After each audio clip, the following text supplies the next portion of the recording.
Good afternoon, I'm Eric Leach. I've lived in Ealing since 1967 and we're here on a really nice autumn day in September, and behind me is the Victoria Hall, which, as many of you will know, was built in the 1880s, and a charity was formed in 1893 to maintain, manage the hall and let it out to the Ealing community.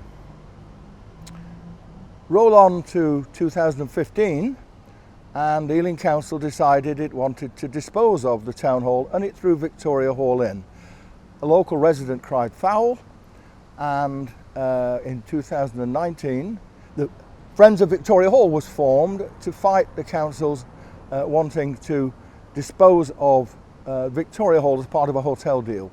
Well, since then there's been a Charity Tribunal which reviewed a scheme put together by the council and the Charity Commission. By that stage, the council had assumed the role of the Sole Trustee. The judge didn't like all of the scheme that was put together, and so a new scheme was put together, and the Friends objected to this late last year. Now, in a few weeks' time, there should have been a hearing of the appeal of Friends of the Earth, but a new judge has come on the scene and said, no, it's not going to be on the 24th of September, it will be sometime later, but not before October.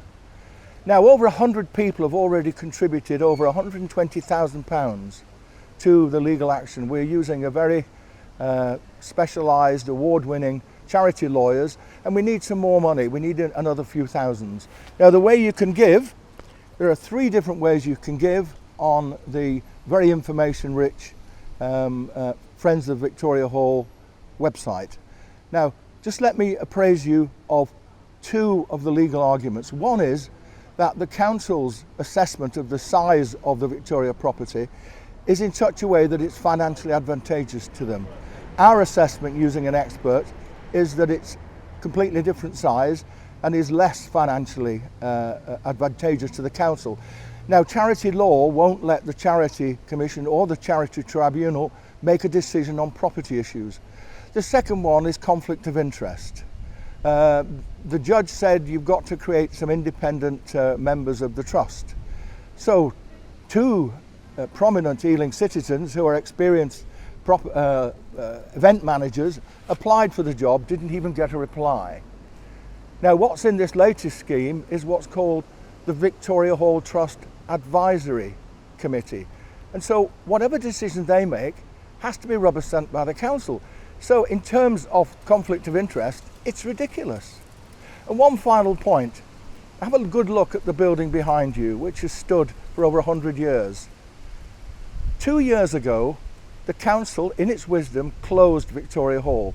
So for 23 months, there have been no musical concerts, no choral concerts, no film club, no religious meetings, no religious festivals, no conferences, no exhibitions, no community group meetings. And could any reasonable, sane person actually endorse the current iteration of the trust and Ealing Council as sole trustee having any influence whatsoever in the future of the wonderful Victoria Hall? Thank you very much indeed. Goodbye from Exposure Box, and come back and see us soon.